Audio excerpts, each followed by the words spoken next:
Hey guys, welcome back to another Something in About 5 Minutes, and today I'm going to be giving you my top 5 tips for nailing that scene size up. So let's get started. So to be able to precisely manage the scene size up, we have to understand all the parts that make up the scene size up, right? You guys study this over and over and over on your practical exam, right?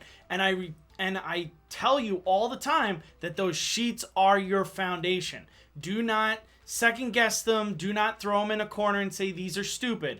Even refresher students, you need to be practicing those sheets, because when you fall on hard times on a scene, you're going to revert back to those foundational sheets. Now, New York State does add a 6th step, which is consider C-spine immobilization. I know that the National Registry kind of got rid of this, but New York State has not yet. And I did throw in a 6th tip specifically for my New York State EMTs and paramedics out there. So make sure that if you're a New York State EMT or paramedic, you're staying till the end of this video so you can hear that tip. My number 1 tip here: scene safety is a living, breathing animal.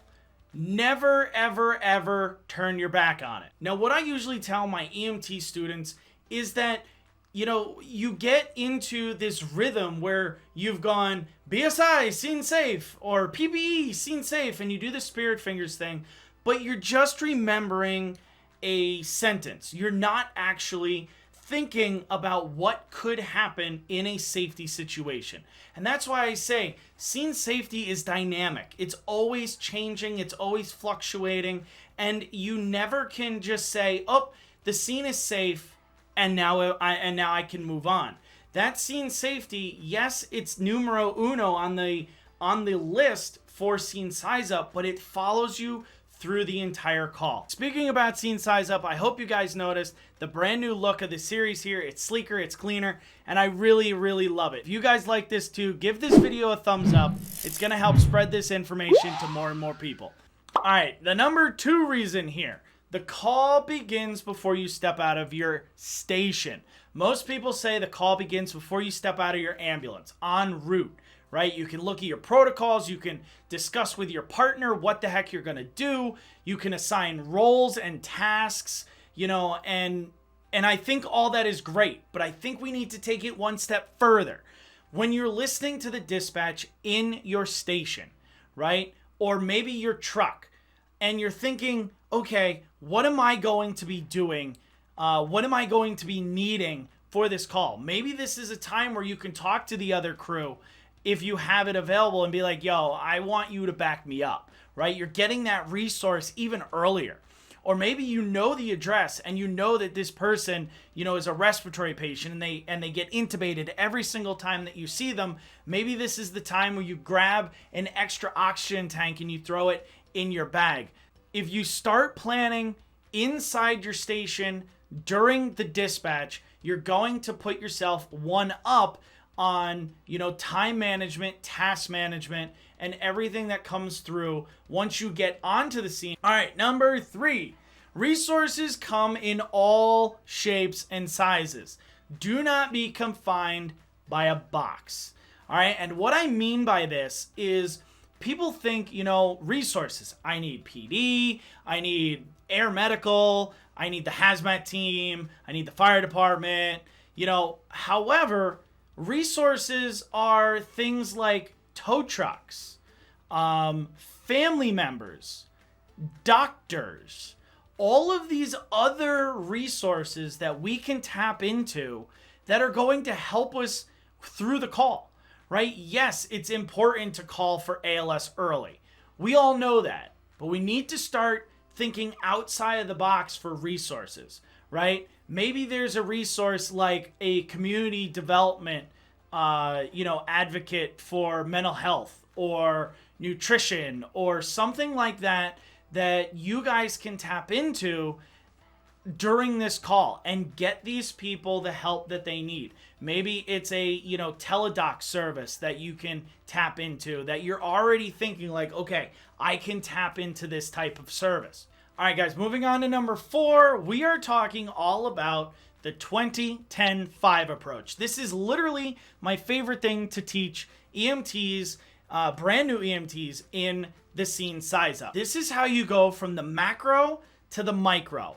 When you get out of your ambulance and you start walking towards the scene, you're going to be doing that, scene safe, BSI, number of patients kind of thing, right? My resources, this, that, the other thing. But then once you get to 20 feet, pause, right? You're looking at that macro picture. You're going, do I need extra resources now? Do I need to consider C-spine because, of whatever reason? Do I need this? Oh, look, I see my patient and I can start my generalized, visual exam. And I can start looking at what's around the room and what their environment is. And do I see clues to what might be going on with this patient? And then I move into the 10 feet. And now I'm really doing my generalized, visual of the patient. And I'm getting, the development of maybe my AVPU. Is she tracking me? Is the person, looking at me around the room and this, that, the other thing? Is family members freaking out? Are they freaking out? These are types of things that I'm doing within that 10 feet range. This is when I'm introducing myself. This is when I'm saying, hey, what's going on? Why did you call me today? All of these things. And then my 5 feet is when I'm right there. And the immediate thing is I start asking my questions. I go through my primer, my ABC. So I'm going from my macro to my micro. Think of it like that. Going on to number 5. So your brain will box you in. Please, please, please do not let it. And what I mean by this is initial dispatch is chest pain. And you're going to go and your brain is going to tell you that no matter what, this is cardiac and it's chest pain, right? And you need to not allow your brain to box you into tunnel vision, right? This is just another way of saying don't get tunnel vision, okay? I like to really look at it like the box method, right? I'm a mime and I can't get out of my invisible box. That's kind of what the brain is doing to you guys, okay? It's saying, well, yeah, they've fallen and they can't get up, so this is just a lift assist. I don't need to do an RMA. I don't need to do a physical exam because they're uninjured and whatnot. But it's like, why did they fall? How did they fall? And all of these other things that you need to be evaluating, right? So do not ever let yourself be boxed in. So now, number 6 for my New York State EMTs and paramedics, please, when you're doing C-spine consideration, consider does not mean do. I can't tell you how many times I see, a brand new EMT student or even a refresher EMT student go on like a medical or a trauma, consider C-spine. And then everything in their scene size up is I have to stabilize the head and I have to put them in a collar and I have to relinquish resources to do this. Yes, you might need to do that. However, you can still be doing other things, right? You still have to do your general impression and your other scene size up things.